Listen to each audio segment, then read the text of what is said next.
ನೋಡಿ DCM DK Shivakumar ಈ ಒಂದು ಪ್ರಕರಣವನ್ನ ಮುಚ್ಚಿ ಹಾಕುವ ಪ್ರಯತ್ನವನ್ನ ಮಾಡ್ತಿದ್ದಾರೆ ಅಂತ ಹೇಳಿ ಇದೀಗ ಡಿಕೆಶಿ ಬಳ್ಳಾರಿ ಭೇಟಿಯಿಂದ ಏನ್ ಪ್ರಯೋಜನ ಅಂತ ಹೇಳಿ ಹೇಳ್ತಿದ್ದಾರೆ. ಡಿಕೆಶಿ ಬಳ್ಳಾರಿ ಭೇಟಿಗೆ ಶ್ರೀರಾಮುಲು ಆಕ್ರೋಶವನ್ನ ಹೊರಹಾಕ್ತಿದ್ದಾರೆ. ಡಿಸಿಎಂ ಡಿಕೆ ಶಿವಕುಮಾರ್ ಬಳ್ಳಾರಿ ಪ್ರಕರಣವನ್ನ ಮುಚ್ಚಿ ಹಾಕುವಂತ ಪ್ರಯತ್ನ ಮಾಡ್ತಿದ್ದಾರೆ.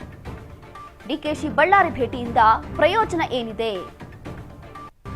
ಇವತ್ತು ಡಿಸಿಎಂ ಡಿಕೆ ಶಿವಕುಮಾರ್ ಬಳ್ಳಾರಿಗೆ ಹೋಗ್ತಿದ್ದಾರೆ. ಹಾಗಾಗಿ ಪ್ರಯೋಜನ ಏನಿದೆ ಅಂತ ಹೇಳಿ ಶ್ರೀರಾಮುಲು ಆಕ್ರೋಶವನ್ನ ಹೊರಹಾಕ್ತಿದ್ದಾರೆ.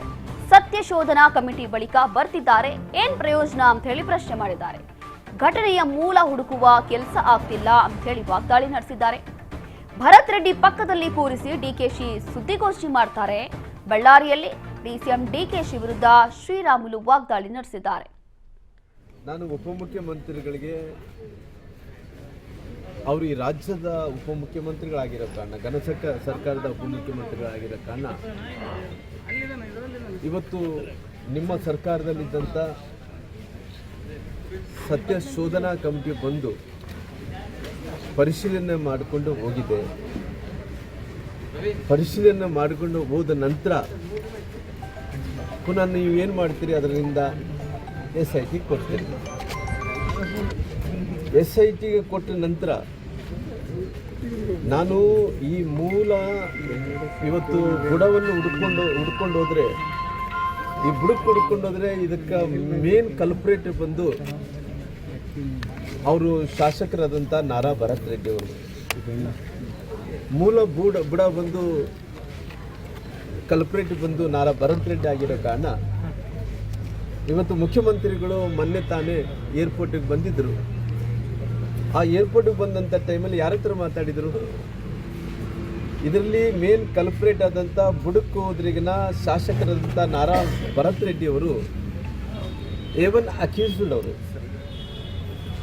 ಅವರ ಅಕ್ಯೂಸ್ಡನ್ನೇ ಬಗಲ್ಗಡೆ ಇಟ್ಕೊಂಡು ಮುಖ್ಯಮಂತ್ರಿಗಳು ಮಾತಾಡ್ತಾರಂದರೆ ಇದು ಮತ್ತೆ ಪುನಃ ಉಪಮುಖ್ಯಮಂತ್ರಿಗಳು ಬಂದು ಅದೇ ಅಕ್ಯೂಸ್ಡ್ ಆದಂಥ ನಾರಾ ಭರತ್ ರೆಡ್ಡಿ ಅವ್ರನ್ನ ಬಗಲ್ಗಡೆ ಇಟ್ಕೊಂಡು ಪ್ರೆಸ್ ಮೀಟ್ ಮಾಡಿ ಏನನ್ನ ಡಿಸ್ಕಷನ್ ಆಗಿ ಅದಾಗಿ ಇದಾದರೆ ಇದು SITಯಿಂದ ನ್ಯಾಯ ಕೊಡ್ಸೋಕ್ಕಾಗುತ್ತೆ ಅನ್ನೋಂಥದ್ದು ಪ್ರಶ್ನೆ ನಾನು ಕೇಳಬೇಕಾಗುತ್ತೆ. ಅದಕ್ಕೋಸ್ಕರವಾಗಿ ಈ ಸರ್ಕಾರದಲ್ಲಿ ಇವತ್ತು ಏನು ರಾಜಶೇಖರ್ ಡೆತ್ ಆಗಿದ್ದಾರೋ ಆ ಡೆತ್ ಆದ ನಾನು ಸಮರ್ಥಿಸ್ಕೋಬೇಕು ಅಂದರೆ ಸಮರ್ಥಿಸ್ಕೊತೀನಿ. ನನ್ನ ಜೀವನದಲ್ಲಿ ಸುಳ್ಳನ್ನು ನಿಜ ಮಾಡೋಕ್ಕೆ ರೆಡಿ ಇಲ್ಲ, ನಿಜವನ್ನು ಸುಳ್ಳು ಮಾಡೋಕ್ಕೆ ಕೂಡ ನಾನು ರೆಡಿ ಇಲ್ಲ. ಹೌದ್ರಿ, ಇವತ್ತು ಯಾರೋ ಮನೆ ಮೇಲೆ ಇವತ್ತು ಅವ್ರು ಹೇಳ್ಬೋದು ಏನಂದೇಳಿ, ನಮ್ಮ ಕಾಂಗ್ರೆಸ್ಸಿನ ಕಾರ್ಯಕರ್ತರೆಲ್ಲರೂ ಕೂಡ ನಾರಾ ಭರತ್ ರೆಡ್ಡಿ ಅವರು ಸೇರಿಕೊಂಡು ಭಾಳಷ್ಟು ಪ್ರಾಮಾಣಿಕರು ಸತ್ಯವಂತರು ಅಂತ ಹೇಳ್ಬೋದು. ಇವತ್ತು ಅವರು ನಮ್ಮ ಕಾರ್ಯಕರ್ತರು ಕೂಡ ಇಲ್ಲ ರೀ, ಅವರು ಬಂದಿದ್ರು, ಅವರೇ ಕೂಲೆಲ್ಲ ಕೂಡ ಇಲ್ಲಿ ಬಿಸಾಡಿ ಹೋಗಿದ್ದಾರ, ಇಲ್ಲ ಖಾರ ಪುಡಿಯನ್ನು ತಂದಿದ್ರು ಅವರೇ ಬಿಸಾಡಿ ಹೋಗಿದ್ದಾರೆ. ಅವ್ರದ್ದು ನಾನು ಸಮರ್ಥಿಸ್ಕೋಬೇಕು ಅಂದರೆ ಸಮರ್ಥಿಸ್ಕೊತೀನಿ. ನನ್ನ ಜೀವನದಲ್ಲಿ ಸುಳ್ಳನ್ನು ನಿಜ ಮಾಡೋಕ್ಕೆ ರೆಡಿ ಇಲ್ಲ, ನಿಜವನ್ನು ಸುಳ್ಳು ಮಾಡೋಕ್ಕೆ ಕೂಡ ನಾನು ರೆಡಿ ಇಲ್ಲ. ಹೌದ್ರಿ, ಇವತ್ತು ಯಾರೋ ಮನೆ ಮೇಲೆ ಇವತ್ತು ಅವ್ರು ಹೇಳ್ಬೋದು ಏನಂದೇಳಿ, ನಮ್ಮ ಕಾಂಗ್ರೆಸ್ಸಿನ ಕಾರ್ಯಕರ್ತರೆಲ್ಲರೂ ಕೂಡ ನಾರಾ ಭರತ್ ರೆಡ್ಡಿ ಅವರು ಸೇರಿಕೊಂಡು ಭಾಳಷ್ಟು ಪ್ರಾಮಾಣಿಕರು ಸತ್ಯವಂತರು ಅಂತ ಹೇಳ್ಬೋದು. ಇವತ್ತು ಅವರು ನಮ್ಮ ಕಾರ್ಯಕರ್ತರು ಕೂಡ ಇಲ್ಲ ರೀ, ಅವರು ಬಂದಿದ್ರು, ಅವರೇ ಕೂಲೆಲ್ಲ ಕೂಡ ಇಲ್ಲಿ ಬಿಸಾಡಿ ಹೋಗಿದ್ದಾರ, ಇಲ್ಲ ಖಾರ ಪುಡಿಯನ್ನು ತಂದಿದ್ರು ಅವರೇ ಬಿಸಾಡಿ ಹೋಗಿದ್ದಾರೆ, ಅವ್ರದ್ದು ತಪ್ಪಂದೇಳಿ ನಾನು ಆ ರೀತಿ ಹೇಳಕ್ಕೆ ಹೋಗಲ್ಲ. ವೆರಿ ಕ್ಲಿಯರ್ ಆಗಿ ಹೇಳ್ತಾ ಇದ್ದೀನಿ. ಅವರು ಬಂದಂಥ ಟೈಮಲ್ಲಿ ಇಲ್ಲಿ ಜನಾರ್ದನ್ ರೆಡ್ಡಿ ಅವ್ರ ಮನೆ ಅಟ್ಯಾಕ್ ಮಾಡಿದಂಥ ಟೈಮಲ್ಲಿ ಅವರು ಸುಮಾರು ಸಾವಿರಾರು ಮಂದಿ ಕಾರ್ಯಕರ್ತರು, ಸಾವಿರಾರು ಮಂದಿ ಹಿಂಬಾಲಕರು, ಸಾವಿರಾರು ಮಂದಿ ಗುಂಡಗಳು ಬಂದಂಥ ಟೈಮಲ್ಲಿ ನಮ್ಮ ಹತ್ರ ಏನು ಮಾಡೋಕ್ಕಾಗುತ್ತೆ?